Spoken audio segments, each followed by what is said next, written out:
खरं तर तुम्ही सकाळी एक व्हिडिओ काढला तो आता सोशल मीडियावर व्हायरल होतो. नेमका काय प्रकार होता आणि ते तुम्हाला कसं कळलं? सकाळी मी गुंजन चौकामधून जेव्हा शास्त्रीनगर चौकात चाललो होतो तेव्हा एक भरधाव वेगाने गाडी आली आणि ती शास्त्रीनगर चौकामध्ये थांबली आणि तो जो व्यक्ती होता तो पाठीमागचा पुढचा विचार न करता डायरेक्ट रस्त्यावरती चौकामध्येच लोकशंका करत होता. त्यामुळे त्याला जरा हटकायचा प्रयत्न केला आणि काही महिला भगिनी शेजारून जात होत्या त्यांना पण थोडंसं किलसवाणं वाटत होतं. तर त्यामुळं त्याचा गाडीचा नंबर वगैरे घ्यायला लागलो तर त्यांनी माझ्याबरोबर इज्जत घालायला सुरुवात केली आणि माझ्या व्हिडिओ काढ, माझा फोटो काढ असं मला सांगत होता तो. म्हणजे माच एक प्रकारे दाखवत होता का तुम्ही? हो. दमदाटी काय? दमदाटी केला नाही, फक्त एक व्हिडिओ काढ, माझा फोटो काढ, काय करते का एवढंच माझं होतं. आता दिवसभरातून तुम्हाला कुणाचं प्रेशर आलंय का गाडीमध्ये कोण नाही कोणाचा प्रेशर नाही.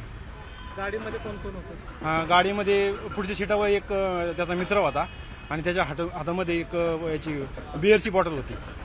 ती गाडी कुठे गेल्यानंतर मग ती पुढं म्हणजे वाघोलीच्या दिशेने गेली गाडी. तुम्हाला काय कुणाचा फोन, कारण तो श्रीमंत बापाचा पोरगा असल्याचं कळतंय. नाही फोन कोणाचा काय फोन दबाव वगैरे काय? नाही दबाव वगैरे काही हो.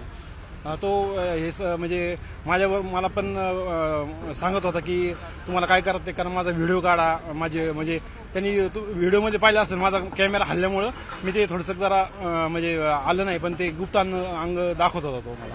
त्या दरम्यान तिथं काय लेडीज वगैरे होत्या? हो, लेडीज होते ना. आता सकाळचा टायमिंग आहे तर शाळेमधल्या ज्या मुली, कामाला जाणारे जे लेडीज असतात त्या पण भरपूर होते तिथं. किती वाजताचा हा प्रकार आहे? पोलीस होते का चौकामध्ये? नाही, 7:31 हा प्रकार झाला. पोलीस चौकात काय दिसत नव्हते. एबीपी माझा, उघडा डोळे बघा नीट.